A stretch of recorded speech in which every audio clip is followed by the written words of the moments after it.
right, tonight we're going to talk about the foreign affairs that the new nation would face. This is from chapter 6 in the Americans Launching a New Republic. In this particular case, this is section 2, Foreign Affairs Trouble the Nation. The U.S. response to events in Europe. First of all, as you learn when you covered European history or world history, the French Revolution was going on, and it was not a revolution like ours. And what I mean by that is it turned very violent very quickly. Even people who had been seamstresses for the rich and powerful were executed just for their connection to the rich. So this was definitely a different kind of revolution. The Federalists, even though we defeated the British in the American Revolution, the Federalists at their core were basically very pro-British in the Anglo-French struggle. When we talk about Anglo, generally that means British, even though the word Anglo comes from a tribe from Germany. But nonetheless, but Anglo-French means dealings between the British and the French. The Federalists were pro-British, while the Democratic Republicans under Jefferson and Madison were very much pro-French. Washington, however, as president, declared neutrality and said our government will not support either side. And while all this is going on, there's a French diplomat by the name of Edmond Genet who's touring the East Coast trying to get up support, both monetary support for the revolution and for Americans to go fight against the British. This did not go well. He was basically asked to leave. The very first test of the new government, other than the domestic test that came from Europe. In the early 1790s, war erupted between France and Great Britain, Spain and the Netherlands. France and Great Britain both tried to get American help. And the main reason for this was the fact that the British and the other countries felt that this revolution in France would spread, especially to areas that had autocratic governments. There was very little danger of it spreading to Great Britain because even though Great Britain had an autocracy and a royalty, it was still a form of a democracy. Jefferson had been the minister to France, wanted the U.S. to support the French, while Hamilton wanted the U.S. to support the British because he felt that would be the best interest, number one, of our culture, and number two, of our business interest. Washington, as we talked about earlier, remained that the U.S. stay completely out of this war, and that would be important.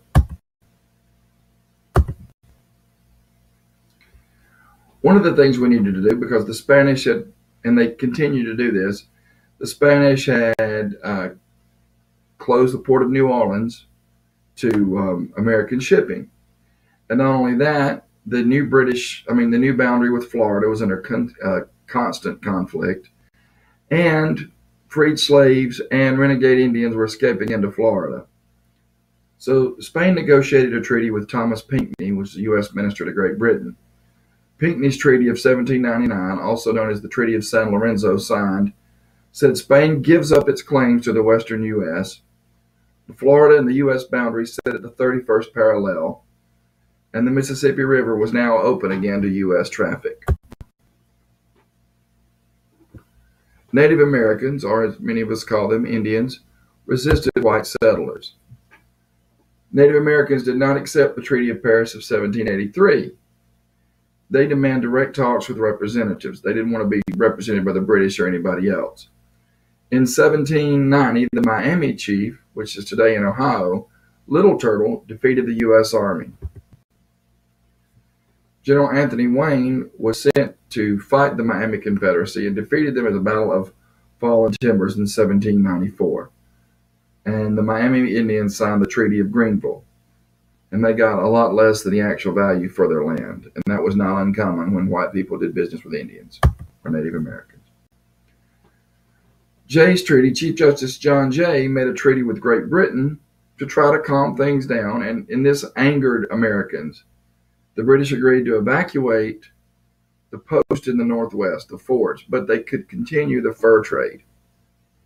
So while all this is going on, it would have been very easy for the Americans to pick the side and been very antagonistic toward these people.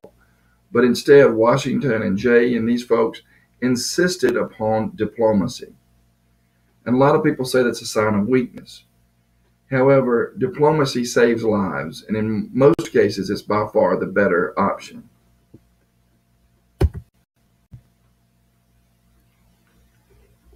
Here is the picture of the Battle of Fallen Timbers. That's where the Miami Confederacy was in Indiana and Ohio, and that's actually a relief of Little Turtle.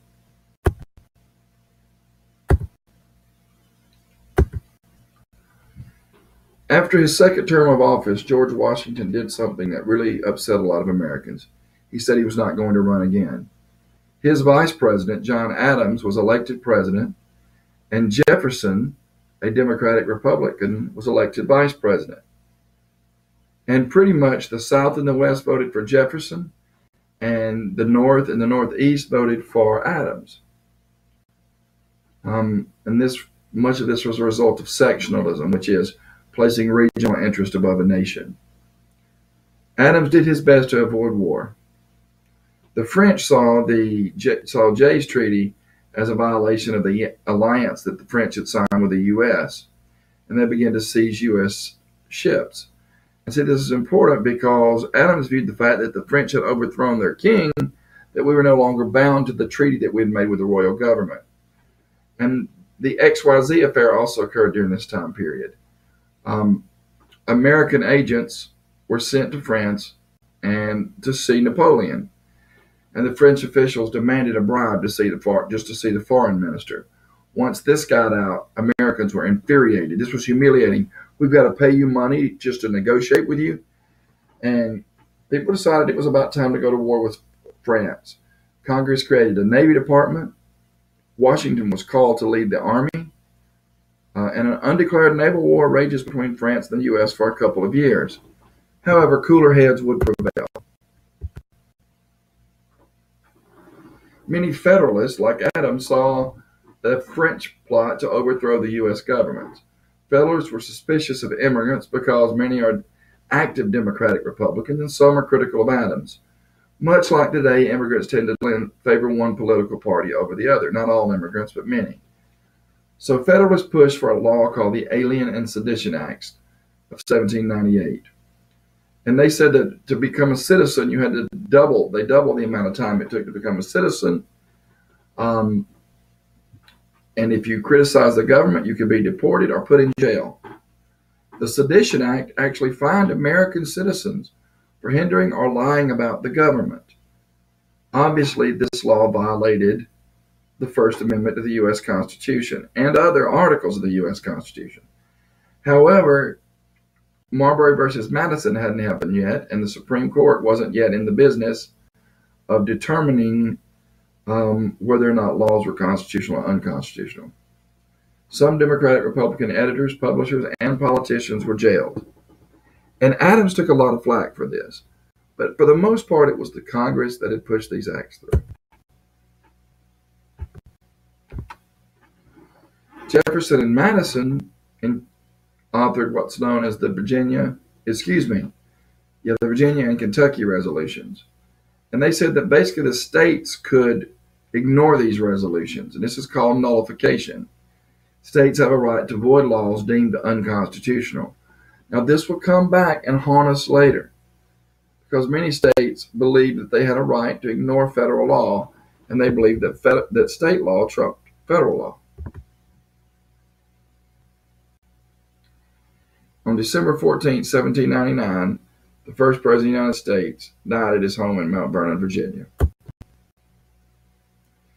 And that concludes Section 2 of Chapter 6.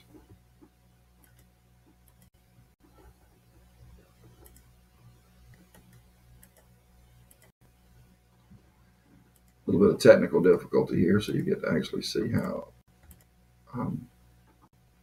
the mouse don't want to play well with the